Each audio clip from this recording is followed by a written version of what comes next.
Hey folks, this is Lucid, and we are going to do a guide on battlefield wipes. That is right, we're going to talk about battlefield wipes. So, what is a battlefield wipe? A battlefield wipe is what makes that happen. It is something that kills the enemy where they stand. And there's a couple kinds of them. There's the battlefield wipe, like you see up here, where it did damage over time. Like you had lightning bolts coming down, you had a firestorm raging, burning people alive. You had meteors falling from the sky. We had poison fumes coming up from the ground. So those are one kind of battlefield wipe. The second kind is an instant cast, like Earthquake, where it does damage to everybody all right at the get-go. And what I'm going to do, we're going to go now to debug mod. And we're going to, or not the debug mod, we're going to go to the mod inspector and we're going to pull up all the spells, and I'm going to switch back and forth between there and a spreadsheet I have. So I'll see you there. Okay, we're back.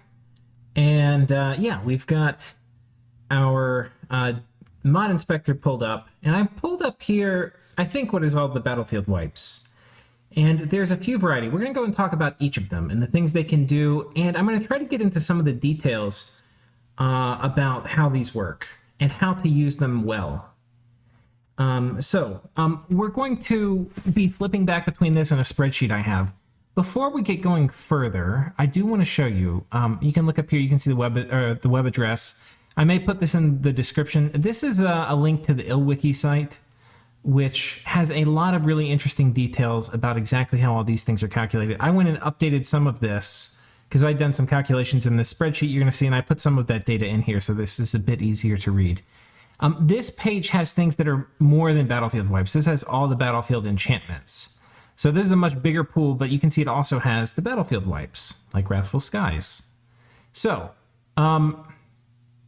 yeah, we're going to not probably linger there, but just I want you to know that it exists, so you can go look it up if you have detailed questions. Okay, so we're going to talk about battlefield wipes. I'm going to talk about them kind of in the order that they pop up in the game. So the first one we're going to talk about is Foul Vapors. Foul Vapors is one of the first battlefield wipes you usually have to prepare for. It's one of the reasons you often take a poison resistance bless if you have sacreds. And it's one of the major crying points if you are a Scales nation, like a nation that's not going to be using Sacreds, and you don't have Enchantment 7 yet, which you need for Serpent's Blessing to get poison resistance on all your guys. So let's talk about Foul Vapors. We're going to flip back over here. I'm going to pull up this spreadsheet, and we're going to look at some of the details for it. So Foul Vapors, there's some data here that's going to make your eyes roll a little bit, but in a normal round in combat, a single round, there's about 7,500 ticks. And the way most of these work is every 320 ticks, it will have a chance to hit every single tile, and it's going to do a certain amount of damage every time it hits. And there's a bunch of descriptors for it. We'll talk about these for each of the ones, and I've gone and calculated how many expected hits would you have per round per tile, and what is the expected damage per round. And this is not, the damage per round is not going to take into account any of the resistances or protection or anything, or magic resistance checks. This is just net. Like, how much damage can this thing cause per round if it's hitting you and you're completely vulnerable? Just to give you a sense of how much, like, what the damage outlay is. And this is expected damage per round per tile. Yeah, so Foul Vapors, it has a 1% chance to hit every 320. What that means is that there's going to be about 23 hits per round. Now, one thing I want to clarify right up front is not 23% of the tiles will be hit every round, because some tiles are going to get hit twice, and that's going to mean that the number of tiles which get hit at least once is going to be less than 23. Because the ones that get hit twice or three times are going to double dip into this number. But this is a very high number, right? Within, 5 or 10 rounds, you're going to potentially hit most of the battlefield. So Foul Vapors is just extremely brutal. In my opinion, it would do very well to get nerfed. Like, if this number were half, I think that would be fine. Because then you would have to get to at least like turn 20 to hit most of the battlefield. Or, thereabouts. but it is just so oppressively strong. I don't know if it was this strong in Dominions 4. I kind of have a theory it's stronger with the real-time combat, but I don't know. I don't have data. All I know is that if you do not have poison resistance and the other player does, and they put this up, you are on not only a clock, you are on a fast clock if you're a human nation. If you're like a giant nation, it doesn't matter as much. The type of damage it's going to do is poison damage. It's going to do 5 poison damage, and the poison damage is armor negating. That means your protection doesn't matter, but your poison resistance does matter. And so if you have 5 poison resistance, you're going to block most of the poison damage, but you're going to take a DRN roll. Like you're going to, there's, that little threshold that will roll over, and oftentimes it will go through. So 5 poison resistance will take the edge off of foul vapors, right? So if you have, 20 HP sacreds and you have 5 poison resistance, they're going to be in combat for a long time, but they are going to take damage from foul vapors. If you have 10 poison resistance, you will block most of the foul vapors damage.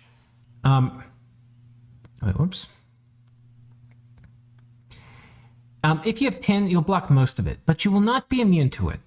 So if you have like a big mage core and you have a battle that goes on a really long time, like 60 rounds, and you only have 10 poison resistance, you are going to lose a lot of dudes, potentially.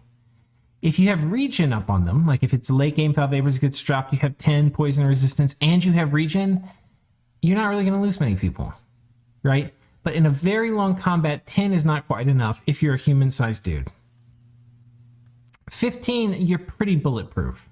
Not much is going to get past 15. Okay, so that's foul vapors. You need nature water to cast it. The minimum way to cast it is... all right, the minimum way to cast it is you have to be nature 3, water 1, but you can get by because it's only 1 nature gem. If you're nature 2, water 1, you can cast it with 2 nature gems. So a Jade Amazon with a Thistle Mace is the notorious use case of foul vapors where you don't expect it and you get surprised. Lots of nations have this. This is one of the reasons nature water is a very good cross path. You can do moss body and you can do foul vapors. Foul vapors. Next up, one of the next things that we have that comes out kind of early, we're going to come to I'm going to do the ones which are like the instant wipes at the end. Earthquake can also be early. It tends to not be nearly as early, but it could be. We're going to do these ones, these instant ones at the end. The next one that can come out is Wrathful Skies. And Wrathful Skies is one of the most oppressive of them all. It does 15 armor negating shock damage, and Storm will double the number of lightning strikes. So if we pull up our little spreadsheet here, Wrathful Skies is right up here at the top. Every 320 ticks, it's going to hit 0.3% of a tile. Right? What that means is every round you're going to get about 7 expected hits per round per tile, 7% expected hits per round per tile. So, I mean, you can, and again, it's the same thing. You could have double hits. So, a way to think about it. It's not the precise way to think about it, but everybody has a 7% chance to get hit each round.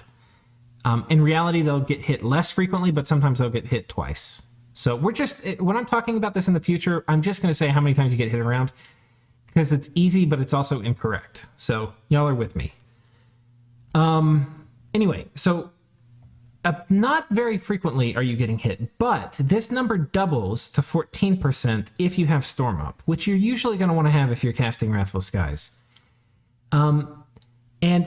Okay, we should actually come back here. There's something I missed with Foul Vapors. I didn't talk about the expected damage per round. It's going to cause 1.2 damage per round on average.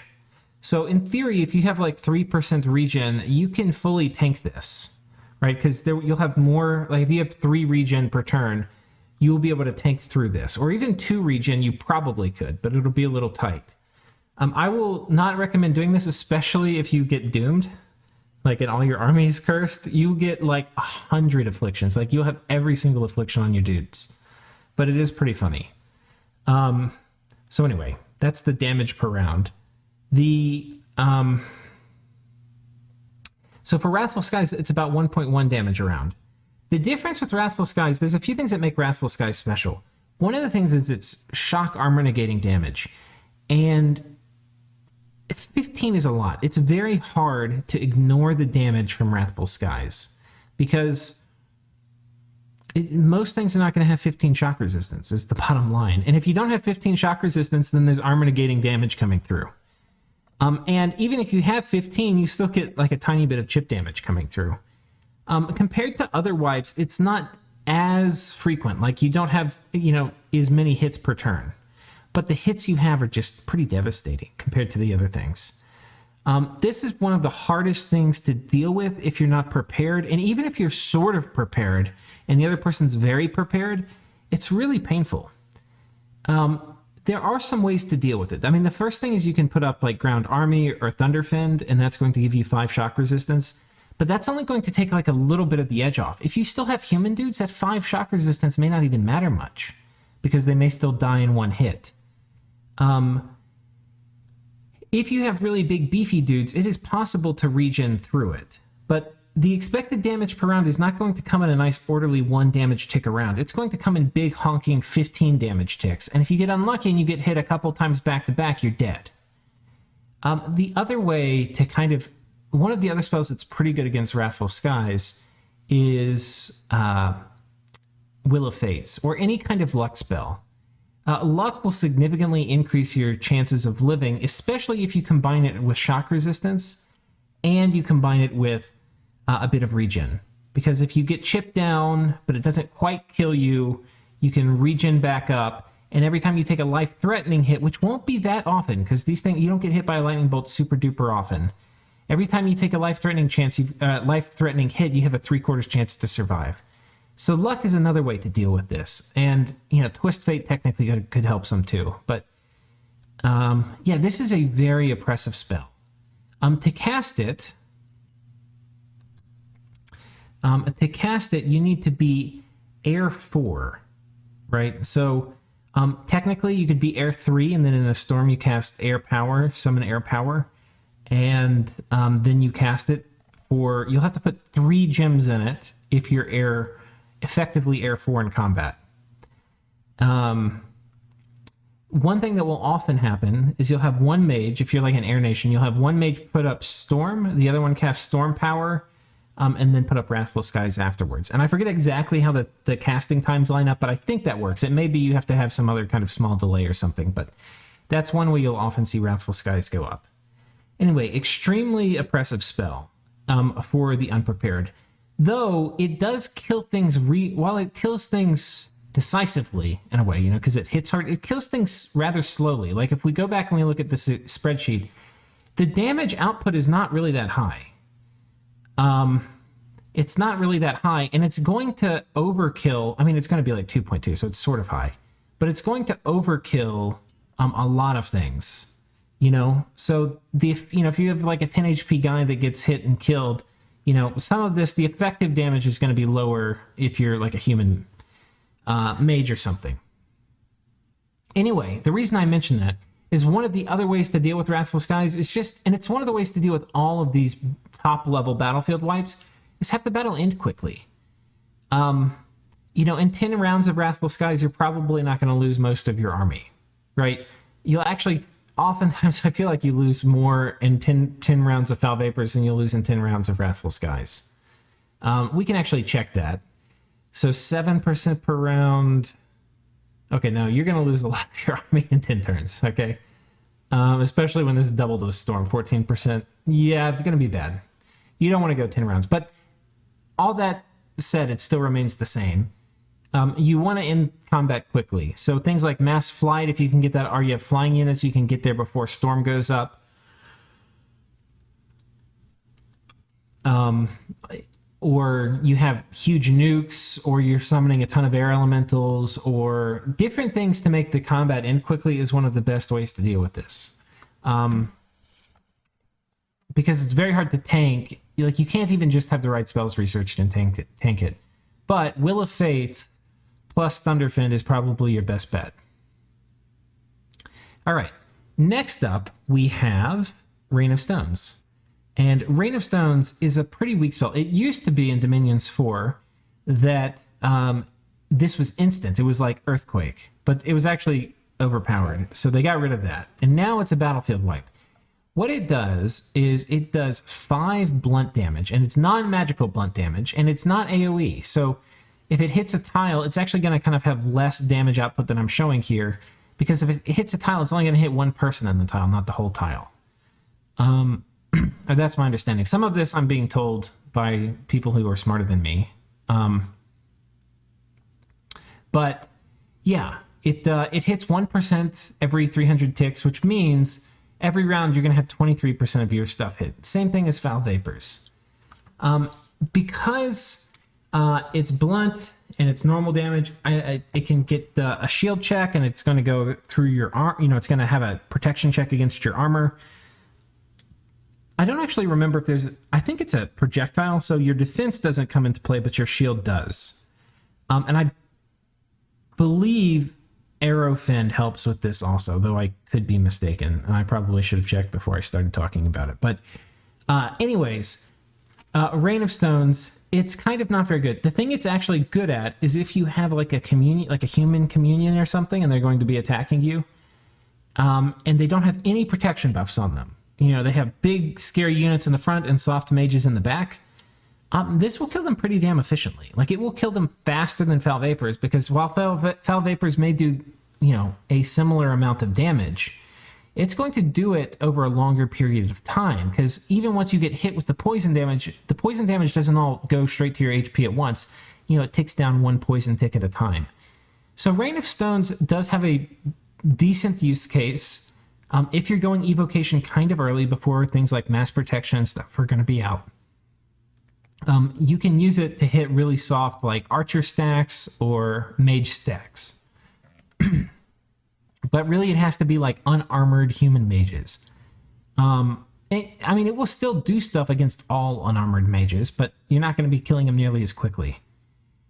So yeah, Rain of Stones, okay, but also kind of meh. It's also one of these battlefield wipes that completely falls off. Like, once you're in the late game, forget about it. It just doesn't do anything. Does not do anything.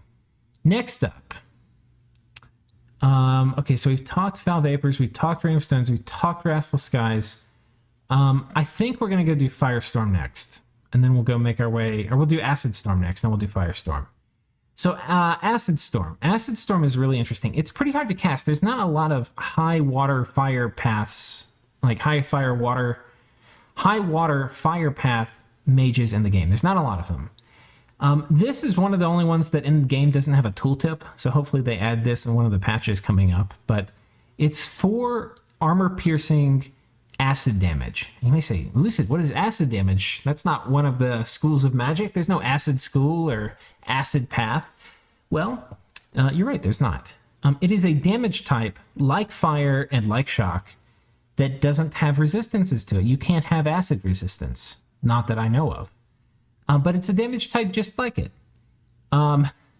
So it's basically... I mean, it's better. It's just better. It's a very good damage type because nobody can have resistances to it.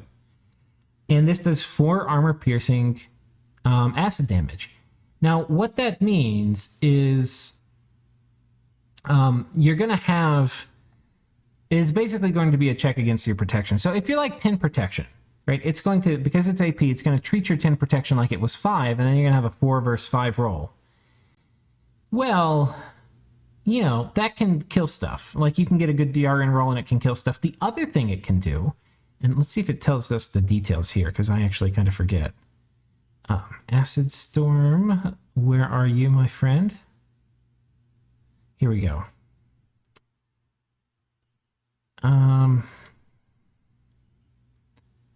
Okay, it doesn't actually say here, but I'm quite certain this can corrode your armor. And I don't know if it's intrinsic to acid. I don't think it is. I think it's a side effect, but I could be wrong. And maybe it doesn't do anything against your armor, but I thought it did. I thought it would corrode your armor and weaken it up so that when you get hit, your armor will fall off, and then this would also be more likely to hit you. That said, Acid Storm is a pretty strong nuke. Because, and it is my understanding it will wear away your armor, it is better on armies that have high natural protection, whether that's from a spell... or because they're like statues or something and they've got high they have high base natural protection. Okay, now all of that said, there's not a ton of nations which can make terribly great use of it. Like Agartha is one of them. They have usually a water fire mage. Like I know Middle Age Agartha does. I don't remember all the Agarthas. Late doesn't, I don't think, but I don't know, maybe they do. A lot of the Agarthas have access to this. Some of the Atlantises have access to this. It's a pretty strong spell, but it's not going to kill things terribly quickly. But it scales okay into late game. Once things have like 20 protection from Army of Gold, 20 natural protection, it doesn't do that much. But I don't know. It's a pretty strong thing. It's not going to kill things super duper quickly. If we come and look at our spreadsheet, yeah, 2.8 is pretty high expected damage around, but you have to realize this is going to hit against protection. It's better than Rain of Stones. It's a lot better. It's going to hit way more frequently, right? It's going to hit like 3 times more frequently than Rain of Stones. And 4 acid AP damage is way better than 5 blunt non-magical damage. It's just way, way better, right? So it's going to have a fair amount of outlay, and it will kill stuff that's unarmored reasonably quickly. But if stuff has like 10 or 20 natural protection, it's not going to do that much, but it will still do something. So that is Acid Storm. It's pretty strong. And I wish I could, if somebody could put in the comments how the armor stuff works for this. That's something I don't know. So if they put in the comments, I'll pin it. Okay, Firestorm. That's the one we said we'd do next. So Firestorm is a pretty interesting one. It's available at Evocation 7, which is pretty high. It's not super high, so you can get these both at the same time. And you notice they share a path. So some nations actually can put up both of these. Like, imagine you break into Evo 7 and you put both these up in one round of combat, and you're able to deal with it reasonably okay. I mean, just decimate enemy armies. Firestorm is special, though. On one hand, it does not scale well into the late game because once you drop Army of Gold, Firestorm does 0 damage. All right? It's the complete counter to Firestorm. It literally will never do, like, even chip damage, just about. And it does nothing with Army of Gold dropped. That is because it does 6 armor-piercing fire damage. Think about it, Army of Gold is going to give you 5 fire resistance. It's going to turn this into 1 AP damage. That 1 AP damage is going to go up against 20 natural protection plus anything you have in armor. So like, let's say you're 25 protection total. 1 AP versus 25, it's going to be like, it's going to cut that in half because it's armor piercing. So it's going to be like 1 versus 12. Right? You're going to need very, very high or pretty dang high DR intervals just to do chip damage. It's not going to do much. That being said, if you don't have fire resistance and your protection's not super high, this thing cooks fast. I mean, it burns people alive. It hits as frequently as Acid Storm, right? So it's hitting as frequently. It's doing more damage than Acid Storm, but it's fire damage. And what that means is it can be resisted, right? So that's the major downside. Is like late game, that same, we were talking about the 25 protection gets cut down to 12, and you're comparing that to 1.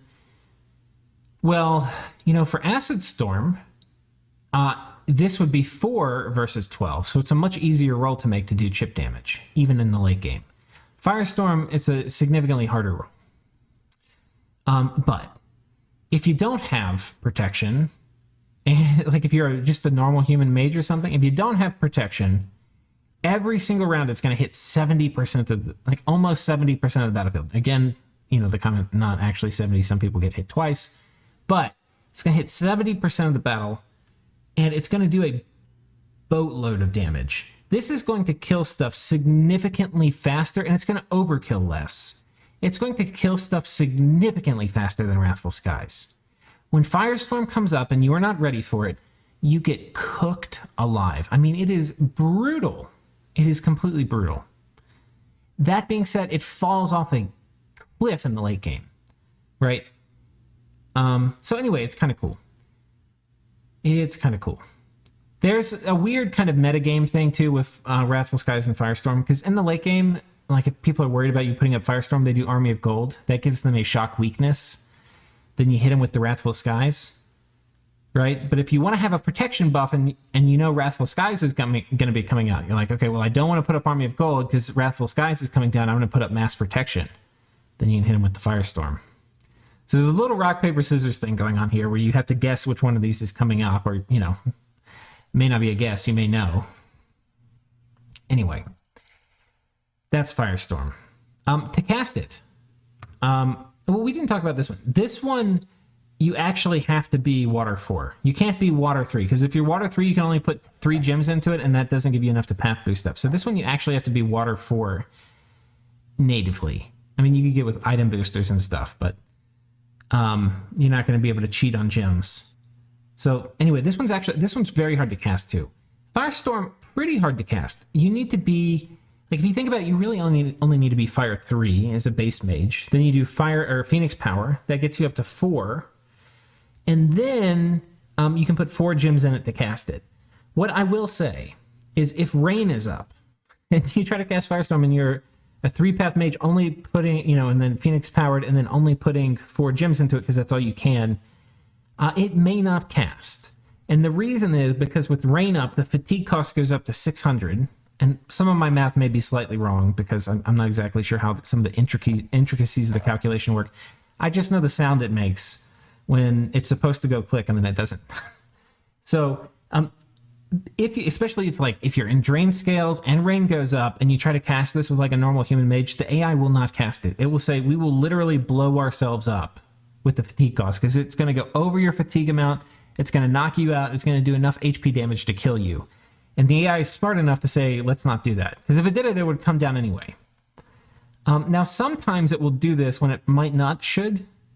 Like if it's a huge fatigue load, it sometimes won't do it. So it's safer if you're Fire 4 and then you do Phoenix Power, gets you up to 5, and you put 5 gems in it. That is the safe way to get it off, right? If you're trying to be cheap and you're going to do it for less, just know there's a risk it doesn't work. Okay? Okay. The other thing I want to say about Firestorm is it is exceedingly good at killing chaff. So, like, let's say you're fighting, you're like Abyssia and you're fighting Satis or some Skelly spam nation. They're like, oh, I'm going to Skelly spam you. Yeah, no, you're not. Not with Firestorm. Firestorm, because it's very difficult to buff skeletons. Like, the skeletons walk like 4 or 5 tiles from the people summoning them, and then they get wiped out. Like, it's not even funny how fast they die. So it completely neuters Skelly spam strategies. So that's another thing, and that's useful. It's useful for that all game, because Skelly spam is useful all game, but Skelly spam is not useful all game if Firestorm is up. So that is another good use for it. Okay, we have covered Firestorm. Next up. Okay, we said we'd do Firestorm. We've done Acid Storm, Foul Vapors, Rain of Stones. Okay, it is time for Solar Brilliance. Solar Brilliance. This one has 2 effects. One is it will blind everybody. Doesn't matter friend or foe, and doesn't matter undead or not undead. And it's a 5% chance of being blinded. I wonder how that actually lines up with what we have here. So, Solar Brilliance, okay. Huh, and actually, it says 5% chance of being blinded. But this is per tick. This is not per round. Yeah. Okay, 5% chance per tick. And that means Solar Brilliance is merciless, which I kind of actually want to check this because I don't remember it from experience it being quite this good. And it's actually odd that it want to put in the percent. Because this is the only one they have the percent in. Well, let's double check here, make sure I'm not spewing misinformation. Solar Brilliance. Every 2, yeah, okay, I was right. So, yeah, 5%, that's almost twice as much as Firestorm. And Firestorm procs a lot, and this procs almost twice as much as Firestorm. It's going to do 5 AP damage to undead, right? And if they have high MR, they block it. So, and it's an easy MR negates check, right? That means they only have to beat, I think, 8. So if they have 12, it's like they have high MR, and it's like not going to happen very often. But they're going to be making this check all the time.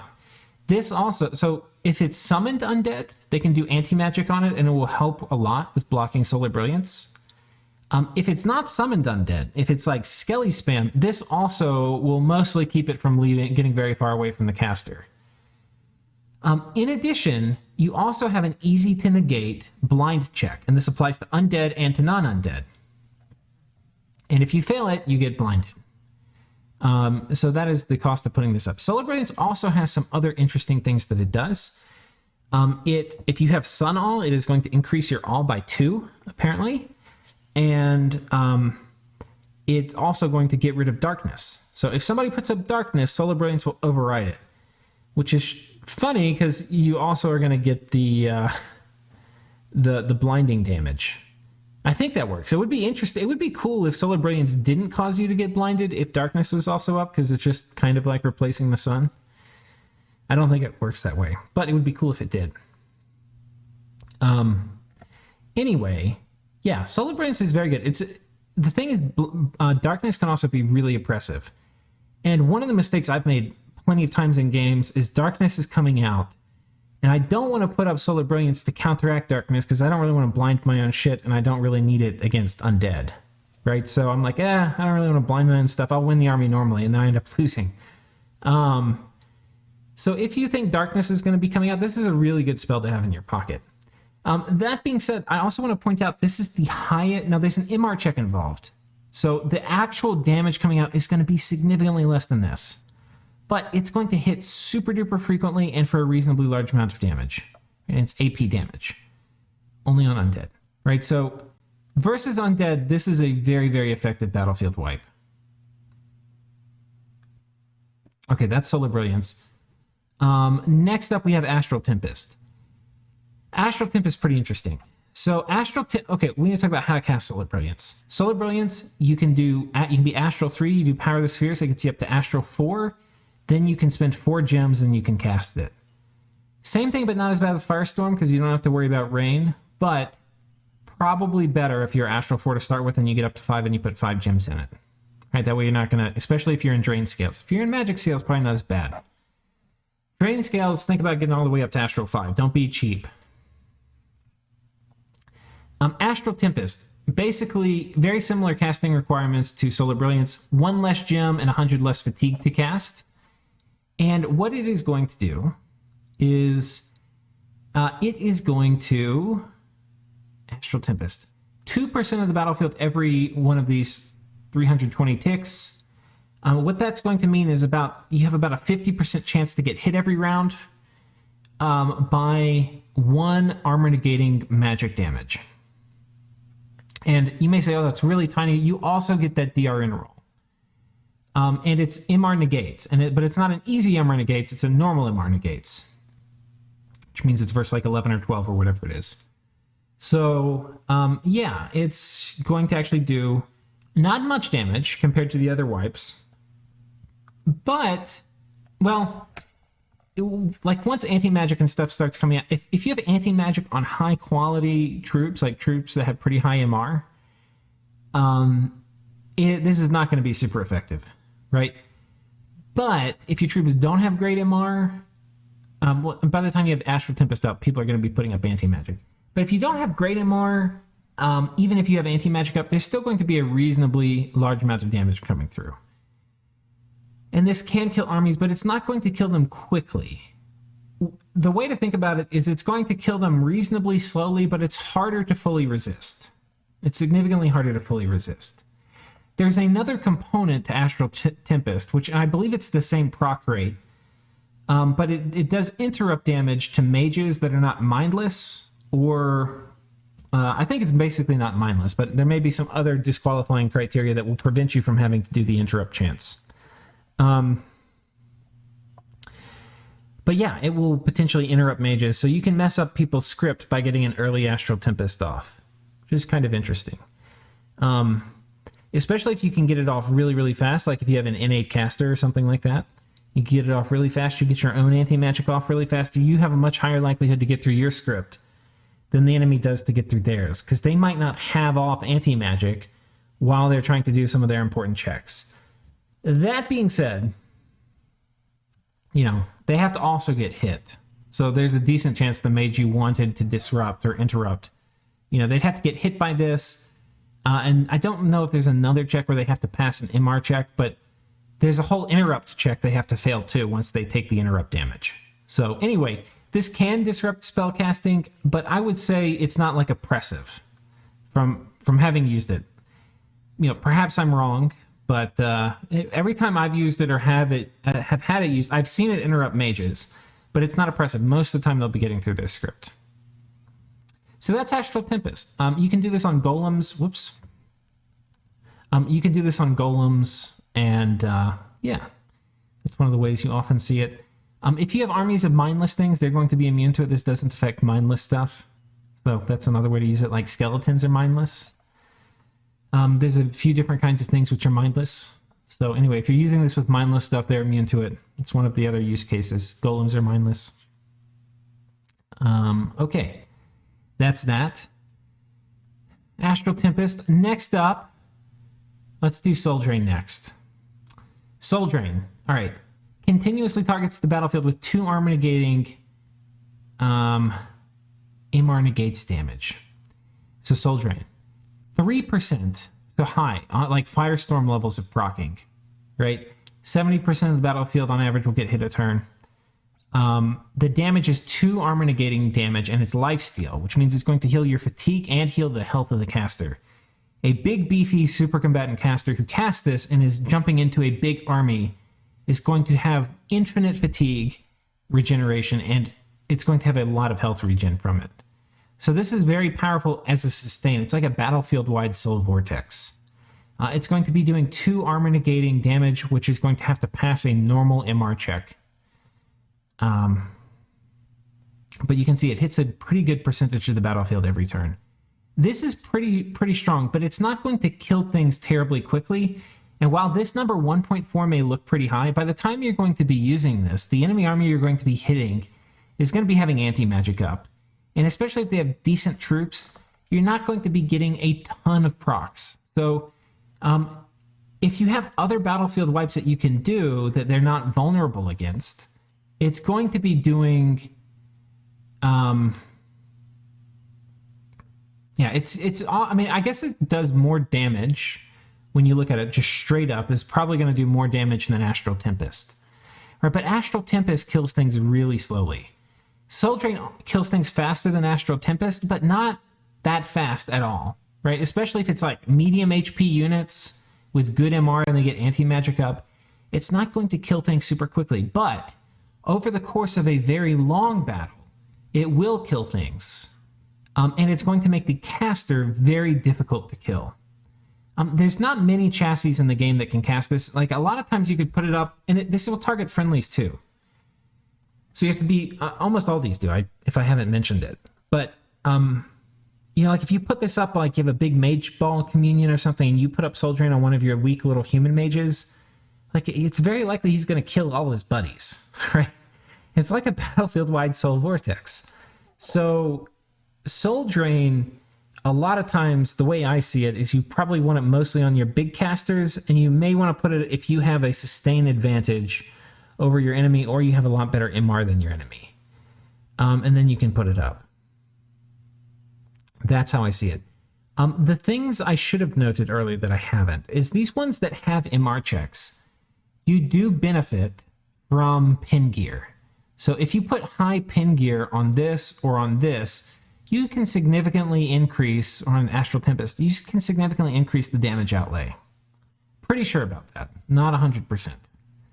But when is one 100% sure about anything in Dominions? But yeah, so anyway, that's another thing to think about for this. And you can potentially, if you're like super high magic path, you could potentially even get pin bonuses from being, like Astral 10 or something when you try to put this up. But Soul Drain is very hard to put up. It's a very, very hard path. You have to be Astral 5, Death 5. So it's not only you just have to have a cross path, but you have to have a cross path at a super high level. Really hard to cast. The units in the game that can cast it natively, it's kind of like Ether Lords can kind of cast it sometimes. The nice thing is casting Power of the Spheres will get you 1 in both of them, right? So if you're like Astral 3, if you're like Maybe we'll pull up an Ether Lord.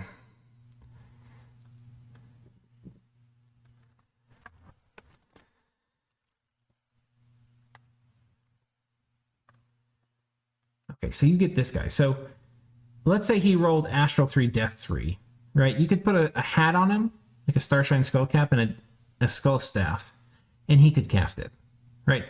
Not many, but he's also sort of low on HP, right? That said, he would be a boss with Soul Drain up, but not many units in the game can cast it, all right? And a lot of times you're really only going to see it on like Pretenders or like very bizarre things. It is not a battlefield wipe you see very often, and it's not the most potent, right? Because it doesn't really do its job of wiping out an enemy army super effectively. Better way to think about it again is a battlefield-wide Soul Vortex. Okay. Next up, we have Meteor Shower. Now, Meteor Shower is a little bit of a different goose. The way this works is every round, it does 5 rolls, and each roll is a 15% chance. And depending how many rolls were successful, that's how many meteors drop that round. And that's not every round of combat, that's every one of these 230 ticks. And when you actually factor in the fact that a battlefield is like 40 by 80 and 3,200 tiles in a battlefield, you're only hitting every one of these ticks about 0.02%. Almost nothing are you hitting every tick. When you go to, okay, well, let's say, okay, after all the ticks that are in a single round, how many expected hits are per round per tile? 0.5%.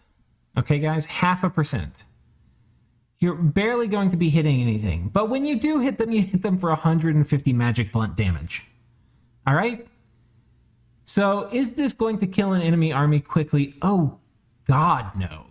Oh, God, no. It is not going to kill anything quickly. When is this maybe good?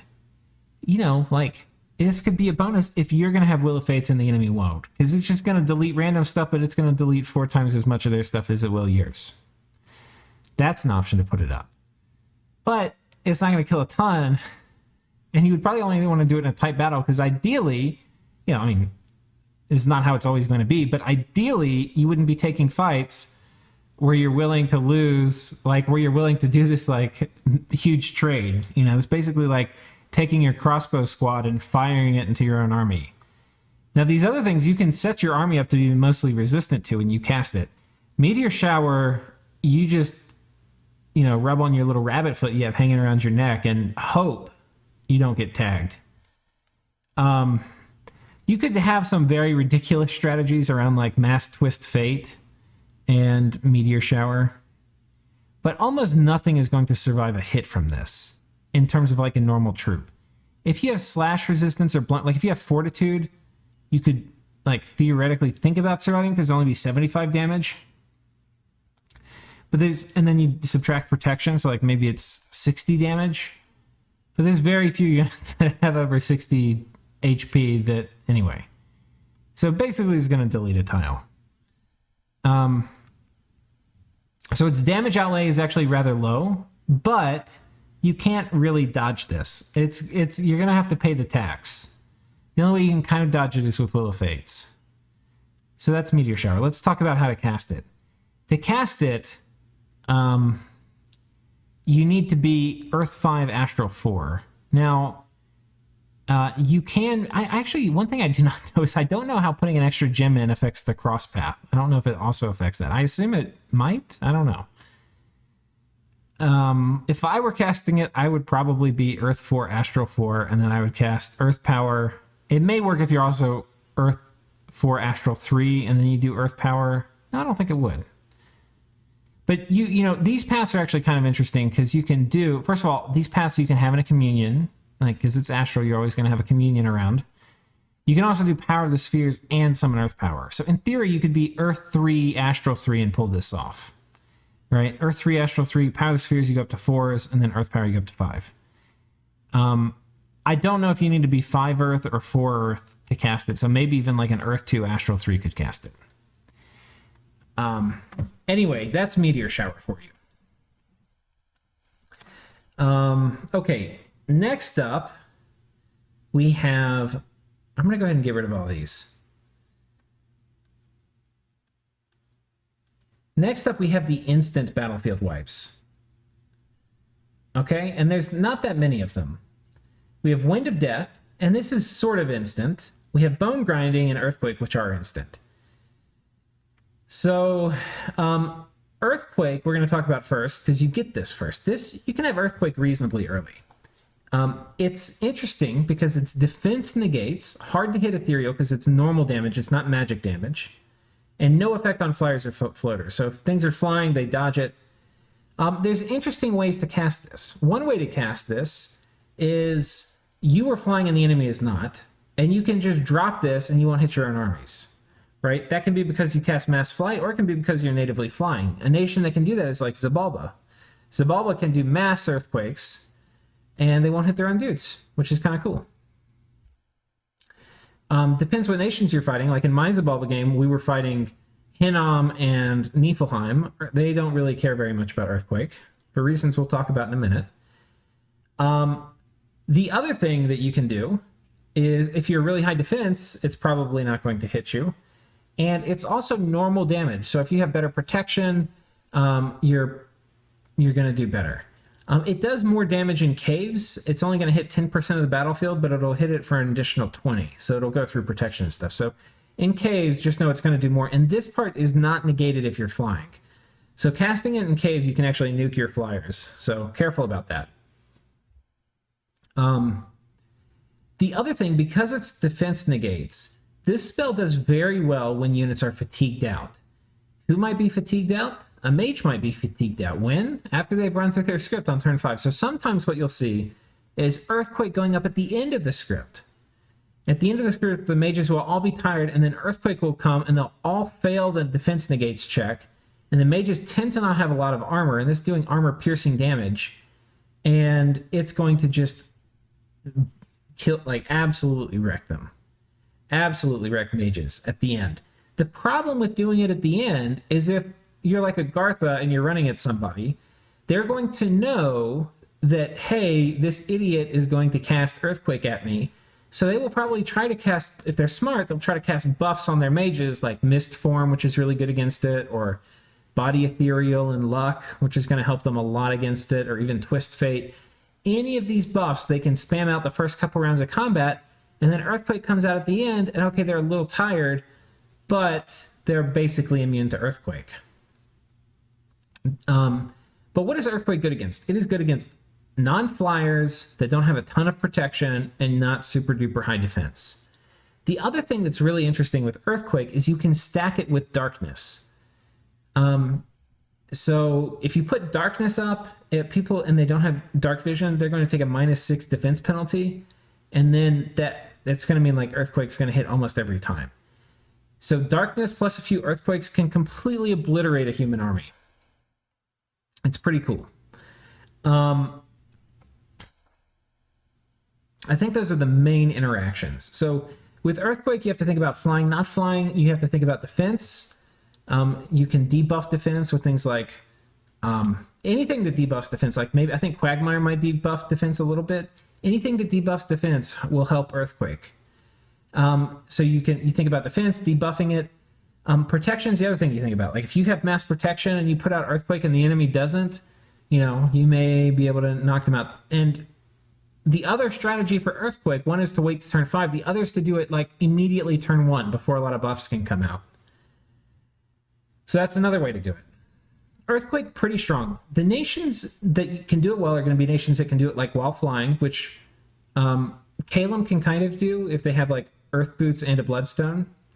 Because to cast this, you need to be actually Earth 4. Like, so you need to be Earth 3 to start, then you can do Earth Power, and then you need to be Earth 4. Then you can cast it. If you're Earth 2 and you get up to Earth 3, you're not close enough. You can't drop an extra gem in this one. So Calum can do it if they get access to Bloodstones, but that's not going to be very early. Zabalba is probably one of the better flying nations to do it. The other nation that can do it is like a Gartha. The reason a Gartha is good at it is because they have a ton of HP. So they don't have very good defense, so they're going to get hit a lot, but they have okay armor and they have good HP. So they kind of just nuke their own stuff. And if you're like a wimpy human nation, you'll be devastated by Earthquake. And they'll be like, oh, okay, we took like half our HP in damage, but that's fine. So that's kind of how Agartha Earthquake rolls. And, you know, I forgot to say, but this video is commissioned by Battle Mode. And he's part of the Explorminate community. And I'll put a link to, I'll thank him and then put him a link in the description to his channel. But he's playing Agartha in a game right now. So this part is a particular shout out to him. And yeah, that's how you use Earthquake. There might be some other odds and ends. I can't think of any. But it's very strong. It's going to hit the whole battlefield. Right? So it's none of this like percent hit every turn. Whole battlefield, boom, you know, they're getting zapped. That's Earthquake. We have a very similar thing for Bone Grinding. Bone Grinding, and neither of these instant hits, neither of these are magic. Earthquake is not magic. Bone Grinding is not magic. Bone Grinding, though, does armor negating damage. It's going to do 3 armor negating damage. And it is going to do a battlefield limp and potentially cripple you. So these actually will debuff your defense. So if you get hit by these, actually you're more likely to get zapped by Earthquake. So these two actually do have some synergy together. But yeah, this can be brutal because it's armor negating. There's no defense check or anything like that. This is significantly stronger than Earthquake in most cases. The problem is it's really hard to cast. You have to be Death 6.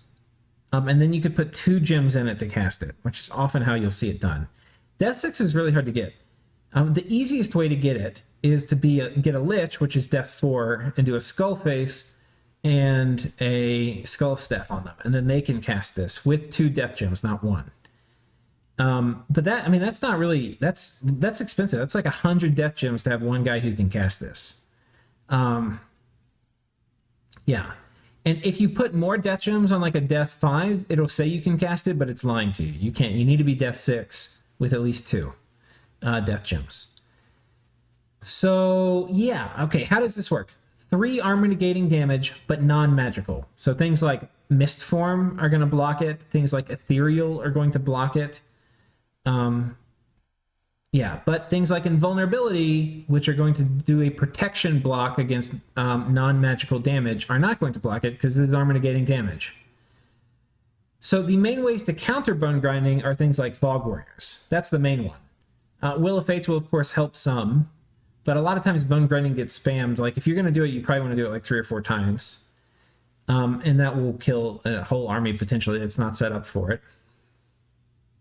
So, yeah. Okay, when do you cast Bone Grinding? Well, you cast it usually when the enemy doesn't have super high HP units. So, like, human-esque things can get killed. But you can also, if you really spam it, you can kill things with, like, 20 or 25 HP.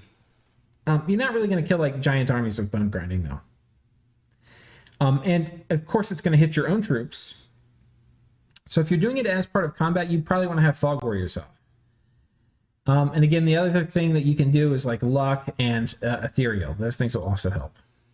But there's no way in vanilla to get Ethereal on all your troops. So you can forget about that. But that is Bone Grinding. It is very, very strong. Very strong. The other way to do it without like a Lich and all this gear is to do it as part of a Communion. Though you do risk killing your Communion slaves when you cast it. But your Communion slaves are actually reasonably easy to get body Ethereal and stuff on. But yeah, that's the other reasonable way to do this. So that's Bone Grinding. And the final one is Wind of Death. Wind of Death, you need to be at least Death 3, Air 1 to cast. Nations like Late Age Calum are really good at casting it. There's a few nations that get like very reliable Air Death. Zabalba can do this. Zabalba actually can do all of these. But yeah, so Wind of Death, what does it do? You have to pass an MR check. Everybody on the battlefield, it's MR easily negates, so it's a check against 8. But if you fail it, you get Decay. And what does Decay do? Decay has 2 components. One is it has a damage component where not every round, but every once in a while, you're going to take an HP damage. And it has a second component, which is where it's going to age you. And every round you age, I don't know, like 5 years or something. Or a year or something around. if you get old enough, like if you go past old age, you will just die. It doesn't matter what your HP is, you'll just die, right? If you get old enough, you're dead. You can be young and die too from it, like never go past old age, but that will be from the HP damage from decay. But if you have mass regen up, and you are not a short-lived creature, like you're an elf or something that lives for 200 or 300 years, if you have mass regen and you're long-lived, you will be immune to Wind of Death. But if you're not, you're in for a rough ride, because even regen won't save you. The only way to save yourself is just to resist the effect if you're short-lived. Because if you get it, you're in trouble. You're in big trouble. But I think MR also helps decay potentially wear off. So MR is really the magic resistance is really the only ticket to dodge Wind of Death. And this is one of the other things that makes Air Death a really strong cross path. The other one, of course, is Wailing Winds, which is way more broken than this. This is MR negate. So like the other MR negate stuff that we talked about, you want to do this with pin gear. Get a lot more bang for your buck out of it. Anyway, I've talked till I'm blue in the face. We're going to watch this thing one more time. And we'll close out the video. Wait, whoops.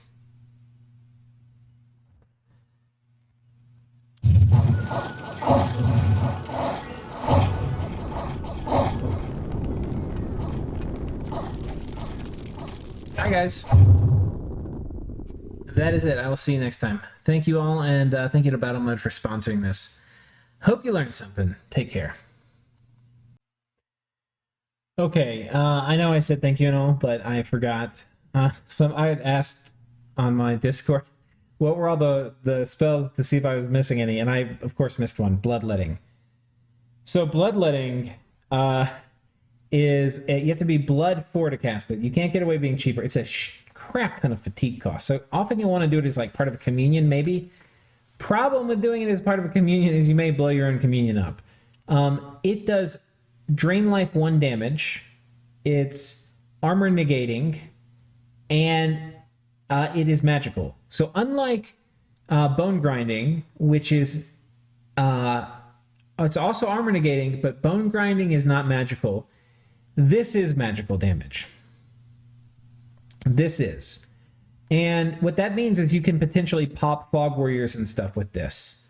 That said, it's MR negates. So, the MR negates really hurts the damage output. Like, once people are getting anti-magic and stuff up, it really, really cuts down the damage output. That being said, it does not affect undead units. And it also doesn't affect inanimate. So if you have a primarily undead army, this could actually work pretty well for you. It's not often that that's going to be the case, that you're going to have blood magic and undead. Like a lot of the times the undead armies, like Lanka is one of the special cases for this. So you can do like, with Lanka, you can do huge bloodletting behind all of your reanimated chaff. And it's not going to kill your chaff. And Lanka also is pretty good to do it because their slaves and stuff, like their blood slaves, or their Sabbath slaves, are not going to be weak, right? So it's going to take a lot of bloodlettings to kill them. Because this is MR negates, this also will benefit from pin gear. So, yeah. The other thing is, because this does drain life damage and it does it to the whole battlefield, when you cast it, if you cast it in a big battle, you're going to instantly heal all your fatigue. So that's pretty cool. So you can sit here and spam it. The problem with this is you're going to kill your own communion slaves.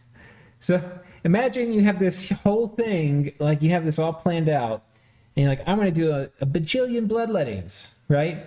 And the enemy's not going to be able to handle it. And I don't even care because I've got a ton of blood slaves and I don't care. And then you give everybody the right amount of blood slaves and you have like 10 casters, and you're going to do turn 1, 10 castings of bloodletting. Okay, here's the problem with your plan. The problem with your plan is the first like 4 guys cast it, and they kill the blood slaves for everybody else. And so then only like 1 guy left can cast it. So you get 5 instead of 10, and that's not enough to kill the rest of the army. And then the army marches in and kills all your dudes. And then you lose the fight, and you lose the war, and then you get kicked out of the game. So don't do that. There are ways for the very, very clever, crafty blood hunters and bloodletting casters among you to mitigate this. One way is turn 1 anti-magic, or it doesn't have to be turn 1, just before any of your bloodlettings go off, you cast anti-magic, which the enemy is going to be doing also, but that will sort of protect your slaves. Yeah, it will sort of protect your slaves. The other thing that you can do is you can cast Will of Fates. And Will of Fates will give some longevity. It will give some longevity to your blood slaves. And the other thing you can do is you can cast Fog Warriors. If you have cast Fog Warriors and Will of Fates and Anti-Magic, you can get off a staggeringly large number of bloodlettings. In fact, I kind of want to try it.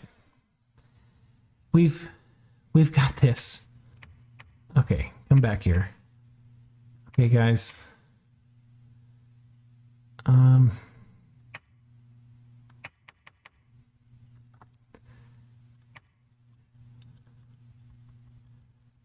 Okay, we're gonna need to get off some other spells first. Okay, you're gonna first do Fog Warriors, and then you're gonna do Will of Fates, and then you're going to do Anti-Magic, and we're gonna give you all a boatload of slaves. Oh, I don't have a... Okay.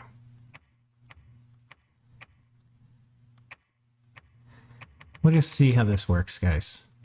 This is a bonus at the end, right? You thought the video was done. Lots of you probably clicked off because you thought I was rambling for 20 minutes at the end of a video like I do sometimes. But no, we're actually doing science.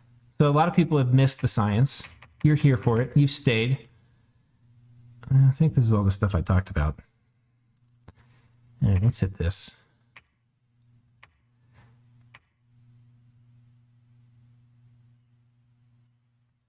Okay, we're going to have this guy patrol, and he's going to be like, oh, we don't even care about bloodletting because we're going to do Army of Gold. Or Army of Lead in the retreat.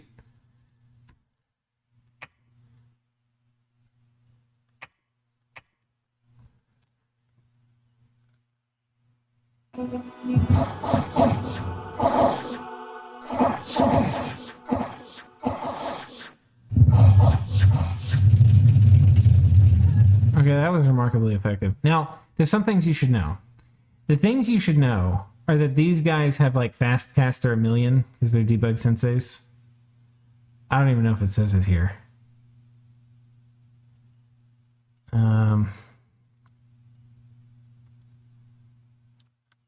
Just trust me, they have fast caster. Like, look how fast these things go off. Maybe they have innate caster. Yeah, like, that's round 0 and it's already going. They must have innate caster or something. I think they have really high fast casters. What they have. Anyway, these things would not go off nearly that fast in succession. But what it does show is that if you do the things I was just saying, you can keep your blood slaves alive while you spam this stuff out.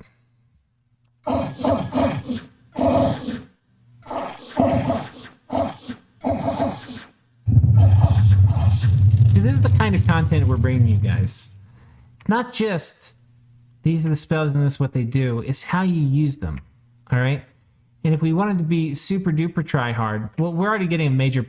The reasons it will not be as effective when you do it is this guy's blood 9, so he gets a major penetration boost just from being blood 9. Right. So it's not going to work the same way when you do it. But you can stack pin gear that will kind of make up for it. So like how effective each cast was had a lot to do with the penetration. So you could probably get up to that if you put but you're not going to want to put Rune Smashers on a Bloodletting caster. But you could do Eye of the Void and the Twist Fate Amulet or whatever it's called.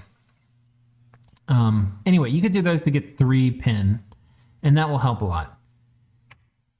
But anyway, the trick was keeping your slaves alive with Will of Fates and Fog Warriors and Anti-Magic. And potentially even Mass Regen would help a little bit too. So, anyway guys, that is the other one. And yeah, actually, goodbye for real now.